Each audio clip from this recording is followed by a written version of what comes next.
Hi, everybody. My name is Zach, and today I'm going to show you how you can use the Layer API to stream data to Google Sheets.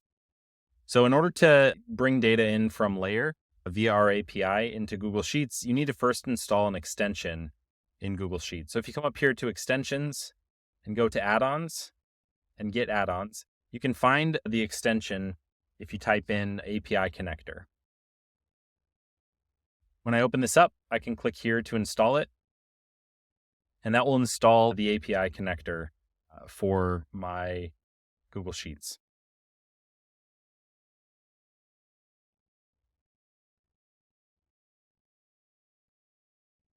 Okay, so once we have the extension installed, I can click here, go down to API connector, and click open.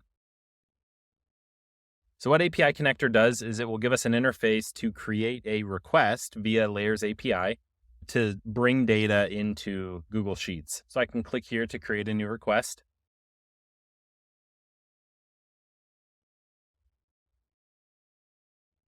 And we get this interface here to actually define our request. I have an example project, and I'll show you that here, where basically we're going to pull in this list of issues from this project here called API example. To do this, we have many different endpoints that you can use via our API, but we're going to use the Elements API to get the list of elements from this project. So I'm going to quickly format my request URL. All API calls are made to api.layer.team. We'll add the projects, the project ID, and I'll finish that off by typing elements. And that'll call our elements endpoint. Okay, so the second piece of information you need here to configure your request is you need to add a header for authorization. So you can type authorization in the key text box, and then in the value text box, you actually need to type bearer, the word bearer, space, and then from here is where we will paste in our Layer API token. Okay, I've pasted my token into here, so you can see we have the word bearer, space, followed by our token. So the last thing you need to do is change your output settings. So I'm just going to click set my current sheet as the output. And then we can name this request and then run it. So I'm going to name this get issues, and I'm going to hit run. So what this will do is it will call the Layer API and pull in all of the issues from that project that I specified. So you can see here what this does is it will actually array all of the data and put it into Google Sheets here. One other thing to note is that you might want to format the way that this data is coming in to Layer.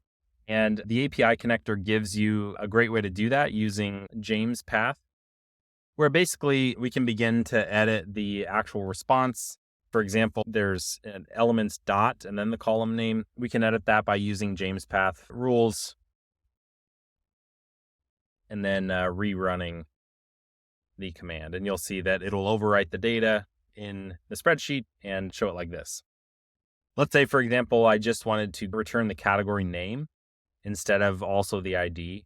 For this, you can quickly run this command by updating your James Path. So in this example, basically we've created an object with a key whose name is category, and then specified that we want it to be the category.name property. So if I run this, basically it will return a list of just category names in a column named category. So that's how you can modify the response. For any details about the syntax that you can use with the James Path specification, you can click here for information. It'll walk you through a few examples. So, all right, that's kind of a quick overview of how we can view Layer data inside of Google Sheets.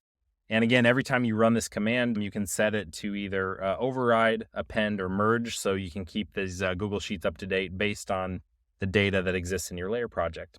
That's all I have. Thank you very much.